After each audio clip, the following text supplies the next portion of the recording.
former First Lady Grace Mugabe's evil deeds exposed.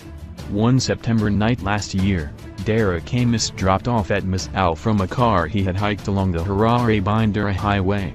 It was around 8 p.m. and I was coming from Harare Central Hospital where my mother was admitted, he recalled.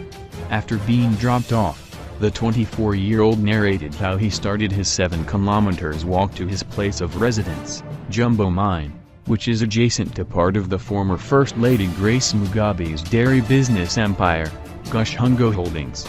As he trudged down the road, carrying his backpack, exhausted after spending a day at the hospital, Amos said 3 men approached him as he was just about to pass the gate that leads to Gushungo Dairies.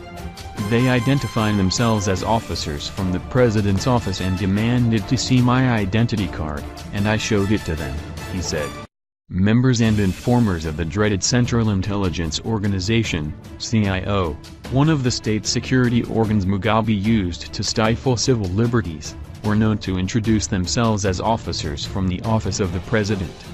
They ransacked my bag and the only thing they found was the empty lunchbox that I had used to take food to my mother, he said. Just when I thought I was free to go, they dragged me off the road and started assaulting me with fists and open palms, accusing me of attempting to break into the then First family's farm. After bludgeoning him, he said they let him go and he could not even make a police report because they had threatened him not to do so. Amos' ordeal, at that time, was not an isolated case, as residents in the area around Mazowe, where Grace was building her empire that straddled across dozens of kilometers across the fertile and mineral-rich land in Mazowe, spoke of the terror that was perpetrated by state security agents, allegedly at the behest of the First family. 6 months after Mugabe was ousted, marking the end of the reign of terror in the area, villagers are still recounting tales of the horror they experienced. Living in this place was now a nightmare, as one could be terrorized for, say, parking their vehicle close to the farm, or selling oranges along the highway that Grace used when visiting her empire, one Mazowe resident said. The ouster of Mugabe was just in time, said Morgan Mazani, adding that the Mugabes had proposed that the road that leads to their farm, and also used by many others going to surrounding farms and mines, be cordoned off so that it could only be used by the First family. If they had managed to do that, then all the people who lived in the area were to go the very long way via concession to reach the Harare-Bindura highway, Mazani said. It is now business as usual here, Kwangakwepa, said one of the many pirate taxi driver who shuttle people between Mazowe and Jumbo Mine.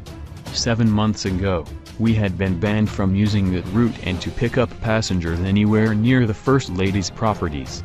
Any attempt to question the state agents was seen as resistance, and this meant one would be up, or at worst get a night in detention. The terror did not spare the dozens of vendors who sell mostly oranges on the highway. This place was always crawling with state security agents. They were all over, and apart from restricting our business, they monitored our communication such that it was now scary to just say anything that would be perceived as negative to the First family, said a middle-aged woman who identified herself as Maitaku and sells oranges a stone's throw away from Grace's orphanage. Far from the common residents, gold panners and artisanal miners around the area were also hounded out of their holes.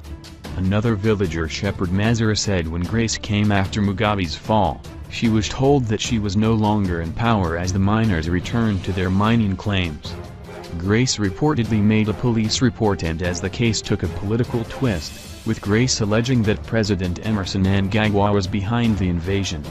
What was evident for the people of Mazowe, however, was that Grace, who had tormented them for years using state instruments, had been defanged. "We are free now," a vendor said.